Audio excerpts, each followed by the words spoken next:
start there. Explain why you don't think what's going on in Libya, or for that matter, the rest of North Africa, is any of our business.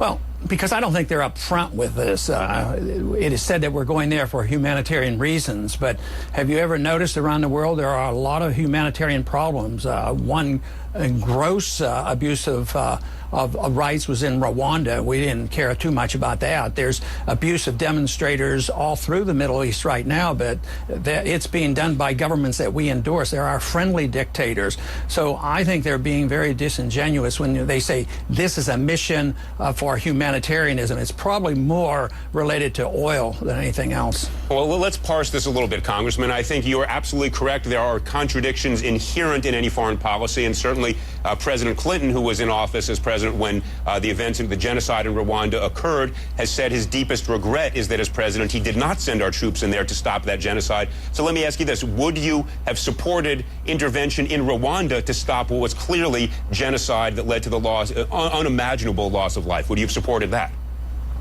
No, I don't think it's part of our Constitution that we should go about the world trying to solve every problem. And I think that it's very difficult to help the people who really need it. Even in Libya today, the chances of really helping the people, it's unknown. But too often when you take money or even food and give it to these factions when they're fighting at war, they become weapons of war. The one faction will get it and use it against the other one, and very rarely does it help the people. So I don't think it's constitutional. I don't think it accomplishes what it's supposed to, and that the founders were, I think, rather shrewd in giving us advice. Stay out of the entangling alliances, stay out of the internal affairs of other nations. But there's every reason to help people, and we are a generous nation. When people really suffer, whether it's an earthquake or any type of tragedy, the American people are quite willing to help. But when politicians get involved, it becomes political, and it doesn't achieve it. There's always unintended consequences, and things happen that weren't intended, and I just think we have gotten into wars so often since World War II carelessly, and here we are, we're engaged in 2 wars now, we can't get out of either one, and we're just falling into another one, and the authorities coming from the United Nations, and Congress is irrelevant. Congressman, they don't seem to...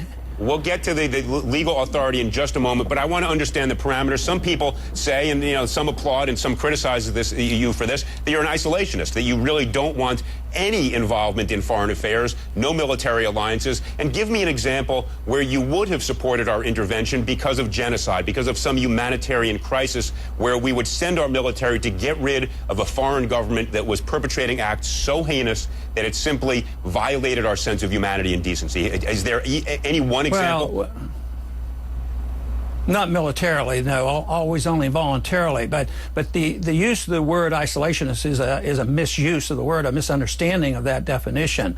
I'm a non-interventionist, but I'm a free trader. I want people to go and come and trade with people, okay, and engage with people. An isolationist is usually a protectionist. They have high tariffs. Congressman? See, I'm for working and trading with Cuba, and that's not isolationism. All right, fair point and a fair distinction. I want to pivot now for a moment. You have made a strong argument that the president lacks the constitutional power to do what we're doing. Explain why, and explain why. It's been since 1942 that since we've had a declaration of war from the United States Congress. Right. And so it's been decades and decades. Doesn't mean you're wrong, of course. But so why doesn't the president have power as commander-in-chief to send the military when he says this is threatening our national security, which is exactly what he said in the letter to Congress today?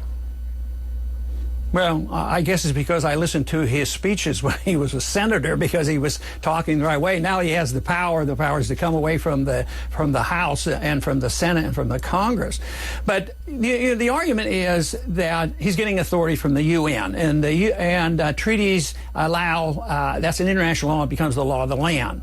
But there are limitations. You cannot amend the Constitution by treaty. What if the UN decided that we shouldn't have a First Amendment? Would you say, oh, this is okay because the authority comes from the United Nations? That would be preposterous. So you